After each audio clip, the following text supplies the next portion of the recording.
ಇವತ್ತು ಭಾನುವಾರ ಆದ ಕಾರಣ ಸ್ಕೂಲಿಗೆ ರಜೆ ಇತ್ತು. ನಾನು, ನನ್ನ ತಮ್ಮ, ನನ್ನ ತಂಗಿ 3 ಜನ ಮನೆ ಹತ್ರನೇ ಇದ್ವಿ. ತುಂಬ ಬೋರ್ ಆಗ್ತಿತ್ತು. ಅದಕ್ಕೆ ಯೋಚನೆ ಮಾಡಿ ಮೇಕೆಗಳು ನೋಡಿಕೊಂಡು ತೋಟಕ್ಕೆ ಹೋಗೋಣ ಅಂತ ಪ್ಲ್ಯಾನ್ ಮಾಡಿದ್ವಿ. ಆದರೆ ತೋಟ ನಮ್ಮದಲ್ಲ.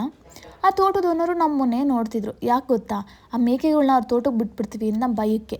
ನಮಗೆ ಗೊತ್ತೇ ಇಲ್ದಂಗೆ ಮೇಕೆಗಳು ಅವ್ರ ತೋಟಕ್ಕೆ ಹೋಗ್ಬಿಟ್ಟವೆ. ಅದಕ್ಕೆ ಅವರು ಸರಿಯಾಗಿ ಬೈದರು. ಬೈಸ್ಕೊಂಡು ನಾವು ಸುಮ್ಮನೆ ಇರಬೇಕಲ್ಲ. ಅವ್ರು ಹೋದ್ಮೇಲೆ ಅವ್ರ ತೋಟದಲ್ಲೇ ಇದ್ದಿದ್ದು ಒಂದು ತೆಂಗಿನ ಮರ ಕತ್ತಿ ಒಂದು ಎಳ್ನೀರು ಕಿತ್ವಿ. ನಮ್ಮ ಹತ್ರ ಮಚ್ಚು ಕುಡ್ಲು ಏನೂ ಇರಲಿಲ್ಲ. ಅಲ್ಲೇ ಪಕ್ಕದಲ್ಲೇ ಇದ್ದಿದ್ದೊಂದು ಕಡ್ಡಿ ತೊಗೊಂಡು ಅದನ್ನು ಓಪನ್ ಮಾಡ್ಕೊಂಡು ಎಳ್ನೀರು ಕುಡಿದ್ವಿ. ಎಷ್ಟು ಚೆನ್ನಾಗಿತ್ತು ಅಂತೀರಾ. ಅದರೊಳಗಿದ್ದಿದ್ದು ಕಾಯಿನ ಓಪನ್ ಮಾಡೋಕ್ಕೆ ನಾವು ಪಟ್ಟಿದ್ದು ಪಾಡು ಒಂದಾ ಎರಡ ಹೊಡೆದು ಕೈಯಿಂದ ಕಿತ್ವಿ. ಆಮೇಲೆ ಓಪನ್ ಆಯಿತು.